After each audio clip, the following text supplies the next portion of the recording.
Good morning. ये good पहले morning. तो ये 361 क्यों, आईएफएल वेल्थ का नाम बदल क्यों दिया? जी, रीब्रांडिंग हुई है। हमारे यहाँ Bain Capital has been part of our new journey and the rebranding is basically कि हम क्लाइंट का 360 डिग्रीज वो वन पर्सन के लिए पूरा फोकस रखते हैं। सो 360 is the 360 degrees and one is for that one client तो and every IFL client. Wealth आदत से पड़ गई थी। जी, आदत और आदतें बदली जाती है, नाम बदले जाते हैं to give a little more focus. Thank you. अच्छा अनु मैम, मार्केट्स को लेकर ये वॉलेटिलिटी वो बजवर्ड बना हुआ है जब से 2023 का आगाज हुआ। वो न्यूज फ्लोज, उसके चलते वॉलेटिलिटी कब तक थमेगी? क्या मूड माहौल है? कैसे अप्रोच करूं 2023 को? ये बहुत पेनफुल और बहुत इरेटिक रहा है अब तक का बिहेवियर 2 मंथ्स अब तक जो निकले हैं। जी आशीष, इनफैक्ट फरवरी का मंथ मोर देन जनवरी, हाँ। जिस तरीके के न्यूज फ्लोज आए हैं अगर आप देखें तो right from starting from the budget to the Adani news to a so called bad monsoon to people not taking well कि एक पीएसयू के एमडी ने आके जो स्टेटमेंट दिया टू मतलब जब हर जगह से खबर आ रही है वो इस समय मार्केट के लिए कहीं से भी एकदम सिंपल नहीं है। इनफैक्ट जो रशिया, चाइना और यूएस में भी जो अनाउंसमेंट्स हुए हैं politically, plus the rate hike की अभी और होंगे यूएस में, आप एक एक न्यूज को पकड़ लीजिए, एक एक इंडिविजुअली ही डिफिकल्ट है और फिर सब एक के ऊपर एक आना इन अ स्पैन ऑफ 4 हफ्ता आई थिंक लाजमी है। जो हम देख रहे हैं बहुत बहुत नॉर्मल है। इस तरीके से मैं एनालॉजी ड्रॉ कर सकती हूँ कि हमने उसको लाइक मार्केट को इस समय मोर और लेस आईसीयू में पहुंचा दिया है। देखिए मरेगा तो है नहीं, लेकिन द होल पॉइंट इज कि ये यहाँ पे कितना स्ट्रगल करता है। मेरे ख्याल से ये जो आप पिछले 3 दिन से ये क्रूशियल लेवल जो बजट का लो था उस पे आप एक रेजिस्टेंस दे रहे हैं, चाहे वो बैंक निफ्टी कल आके रिसर्जेंस दिया था या आज जिस तरीके से थोड़ा टेक वापस आ रहा है। आई थिंक वो एक पहली कोशिश है फाइट बैक की। अब मेरे ख्याल से जो मैं देखना चाहूंगी कि एटलीस्ट 15 मार्च तक ये लेवल ना तोड़े, बिकॉज आप जैसे जैसे 31 मार्च के पास आएंगे ये क्वार्टर के जो रिजल्ट्स हैं वो बिल्ड इन शुरू हो जाएंगे और जहां तक कि बैंकिंग के रिजल्ट है हम सब जानते हैं कि ये क्वार्टर के रिजल्ट्स अच्छे होंगे। एंड जिस तरीके से बैंकिंग ने लीड दिया है, अगर वो गिरने से मना कर देगा या रिसर्च कर देगा तो निफ्टी को काफी बड़ा सपोर्ट उससे मिल जाएगा। तो अगले 15 दिन मेरे ख्याल से काफी क्रूशियल है। अगर मार्केट ये लेवल 1-2% ऊपर 1-2% नीचे काट ले इस 15 दिन में तो आई थिंक काफी कुछ जिसको कहना है हजम हो गया है वो हो गया है। ऑब्वियसली अगर पॉलिटिकली चीजें बिगड़ी तो वो तो हम कोई भी प्रिडिक्ट नहीं कर सकते, तो that is not the factor that we are discounting, but बाकी सब कुछ news would be into the price. अगले 15 दिन क्रूशियल, बहुत ज्यादा यहां से दबाव नहीं आना चाहिए। एटमैक्स 1-2% के आसपास चलता है और इन अगले 15 दिनों में अनु एक्चुअली हम लोग वो फेड की जो मार्च मीटिंग है उससे पहले के मूड माहौल को डाइजेस्ट करने की कोशिश कर रहे होंगे, क्योंकि वो मेरे ख्याल से 22-23 को मार्च में लाइंड अप है। अच्छा, अब तक का भारतीय बाजारों का पेन जो आया है ये लार्जली सब मानो इंपोर्टेड है या हमारे भी इंटरनल थोड़े से क्वेश्चन मार्क लग रहे हैं, थोड़े से इफ्स एंड बट्स उठ रहे हैं? देखिए दोनों चीजें ही है ना, वही तो मैं कह रही हूँ कि एक के बाद एक सब चीजें आई हैं। हाँ। डोमेस्टिकली अगर आप देखेंगे तो जिस तरीके से अगर कह रहे हैं कि मॉनसून खराब है और मॉनसून के खराब होने से इन्फ्लेशन पे जो इम्पैक्ट होगा, इन्फ्लेशन से कंजम्पशन पे जो इम्पैक्ट होगा, तो वो तो सब लिंक्ड है और वो हम देख रहे हैं पिछले 10-15 दिन से जब से वो खबर एक डिस्काउंटिंग शुरू हुई है। आपने वो हर जगह देखा है, right from your FMCG to your discretionary spend, सब आइटम्स के ऊपर वहां पे फर्क पड़ा है। और जिस तरीके से एक क्वेश्चन मार्क रेज किया गया था on date of certain companies, वो ऑब्वियसली बैंकिंग सेक्टर के ऊपर और खास करके पीएसयू बैंक सेक्टर के ऊपर काफी इम्पैक्ट किया है, तो वो इंटरनली है। तो उस तरीके से तो वो इम्पैक्ट इंटरनली है और जो एक्सटर्नल सारे मार्केट गैप डाउन खुलते हैं, अगर there's something politically wrong on Russia or China side, तो वो तो फिर ग्लोबल साथ में आ जाता है, and that's a bad combination. तो हम इस समय I can't say कि ये सिर्फ ग्लोबल है, ये टोटली इंडिपेंडेंट नहीं है, और हमारा जो इस समय इंटरनल हाल भी है, तो वो दोनों चीजें मिल रही है। वो एग्जैक्टली अनु जी, मैं इसी प्रश्न पे आने वाला था। आई मीन जैसे कि आपने शुरू में कहा था आशीष के पहले प्रश्न के एवज में कि जब ये अर्निंग स्टार्ट हो जाएंगी, जब बिल्डअप होना शुरू हो जाएगा, and we are still expecting a good numbers from banks में इस अदानी सागा के चलते एक डैमेज भी आया। एक सेंसिबल अप्रोच क्या होनी चाहिए? जो पीएसयू बैंक्स में डैमेज आया, चाहे वो कैनरा बैंक, नॉट एग्जैक्टली, मैं स्टॉक स्पेसिफिक कमेंट नहीं चाह रहा हूँ आपके, बट एक सेंसिबल अप्रोच क्या कहती है इस डिप को पीएसयू बैंक्स में, बिकॉज इस अदानी सागा जो आया है, कैसे अप्रोच करना चाहिए? देखिए, दो एस्पेक्ट्स हैं। एक तो ये एस्पेक्ट था कि अडानी एस्पेक्ट ये है कि लोग कह रहे हैं कि अगर ये इंटरनेशनली पैसा नहीं रेज कर पाएंगे तो PSU banks will be the one two give, and जिस तरीके से बीओबी के एमडी ने आके कहा कि हम देंगे, वो एक सेंटिमेंट डैम्पनर रहा है।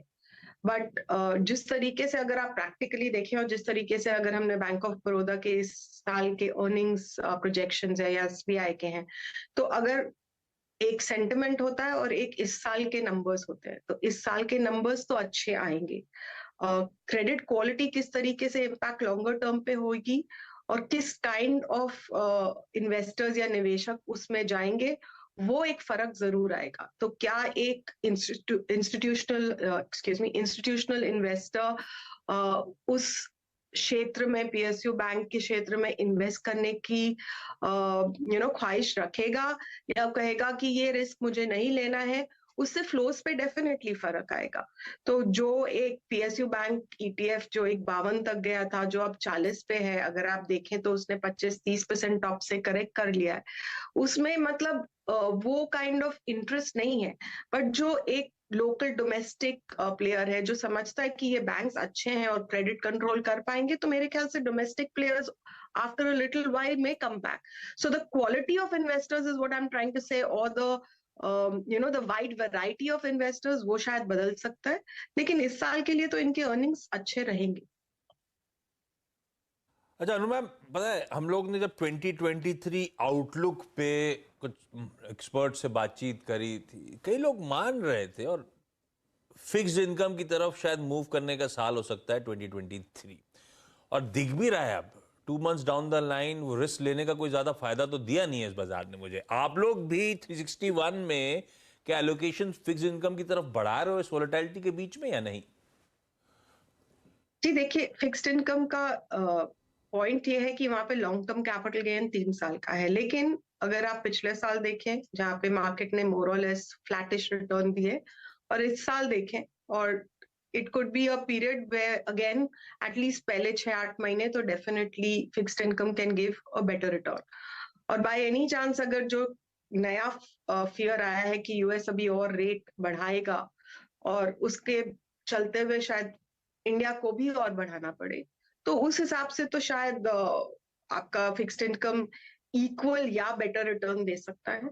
तो वो डेफिनेटली एक जब हम क्लाइंट्स के साथ बात करते हैं और उनके एसेट एलोकेशंस के बारे में चर्चा करके और डिसीजन लेते हैं, तो वो एक डेफिनेट पॉइंट होता है।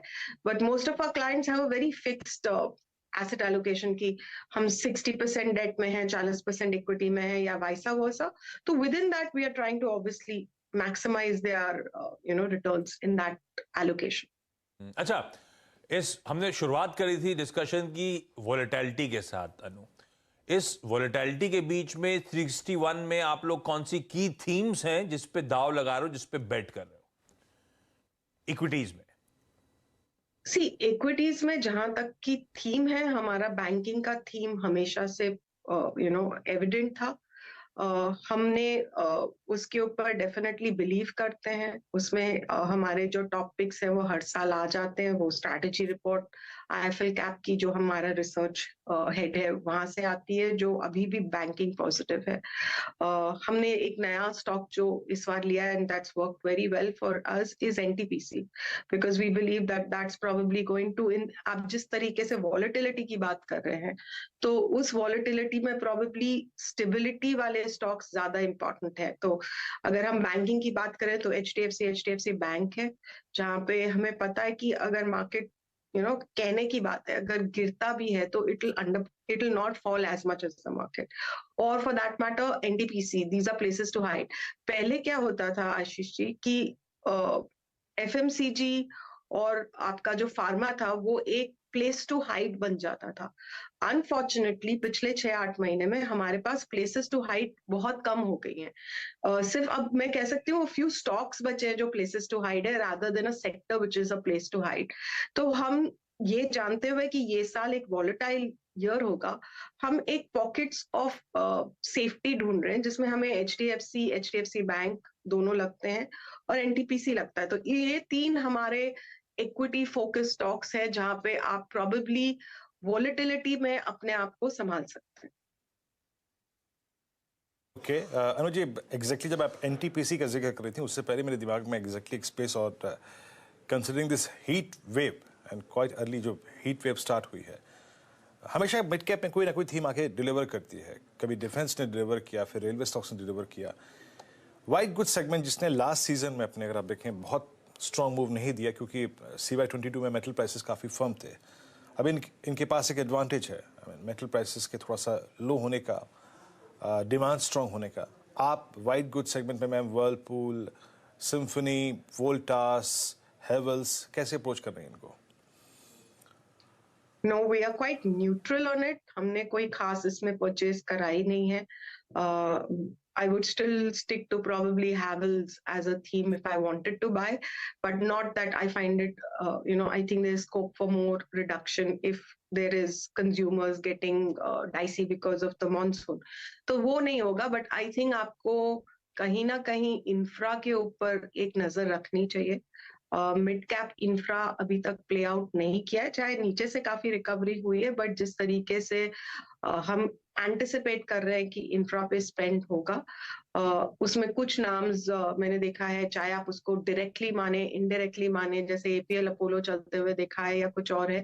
तो आई थिंक वहां स्कोप अभी भी काफी है, और जो जिस तरीके से गवर्नमेंट का पूरा फोकस है, मेरे ख्याल से mid cap infra is that part of the mid cap sector जहां मैं अपॉर्चुनिटीज ढूंढूंगी कि कहाँ पे हम निवेश कर सकते हैं। Okay. अच्छा मैम, कुछ एक्सीडेंट्स पे आपकी राय?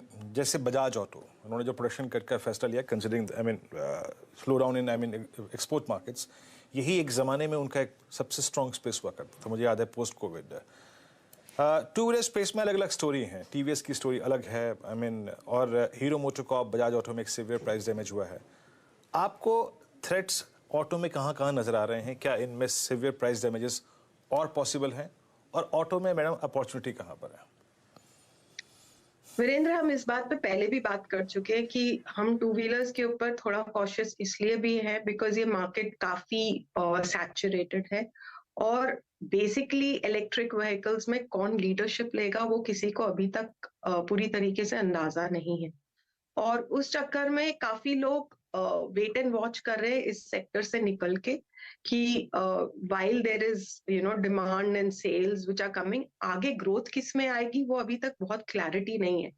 इसलिए टू व्हीलर्स में चाहे वो टीवीएस हो, बजाज ऑटो हो, हीरो हो, आप देखेंगे कि बारी बारी से सब में स्ट्रेस आ रहा है। And whether it is electrical which is going to come out or some other technology which will take place after that, इसलिए वो हमने इसी तरीके से हमने देखा था कि even in four wheelers Maruti kind of suffered for some time. अब जब से मारुति ने बोला है कि वो 4 मॉडल्स ला रहा है सुजुकी के साथ, there has been a resurgence into it, and I think जब मारुति वो लॉन्च करेगा वो 4 vehicles, and that will be the first competition for Tata Motors because अभी तक they had taken in electric vehicles. I think आपको 4 wheelers में एक change मिलेगा, एंड आई थिंक प्रोबेबली मैं कहूंगी that would be a time to get into Maruti और look at that part of the auto segment where it is. Otherwise, जो overall हमारा house view है वो probably is on the on the Ashok Leylands of the world where there is more demand coming up as there is industries picking up. But on the personal side and the consumption side, I think four-wheeler and wo bhi Maruti after underperforming for 2 or 3 years because it didn't have a full product range in the electric. I think वहां पे ज्यादा नजर होनी चाहिए. इस बाजार में दरअसल रेडार पे प्लेसेस टू हाइड, और वो अब कोई सेक्टर नहीं है, कुछ इंडिविजुअल स्टॉक्स हैं जैसे कि एचडीएफसी ट्विंस, जैसे कि NTPC. Anu, places to hide मतलब बेसिकली वहां पे कमाई का आइडिया है या पैसा कैपिटल प्रोटेक्ट करना है इस समय और इक्विटीज में एक्सपोजर भी बनाए रखना है? कैसे क्लास, क्या मतलब हुआ प्लेसेस टू हाइड का? तो पहले तो आपका कैपिटल प्रोटेक्शन तो पहला ऑब्जेक्टिव होगा, but obviously even if the market is giving you flat returns, market को थोड़ा सा आउट परफॉर्म कर जाए तो it is out performance of the Nifty. अगर निफ्टी फ्लैट है तो ये एटलीस्ट आपको 4-5% रिटर्न दे. अगर निफ्टी नेगेटिव है तो भी ये फ्लैटिश रहे. It will be capital protection obviously is first and out performing the Nifty. Anuji, thank you so much जुड़ने के लिए, बढ़िया तरीके से मार्केट्स और बढ़िया तरीके से सब कुछ समझाने के लिए.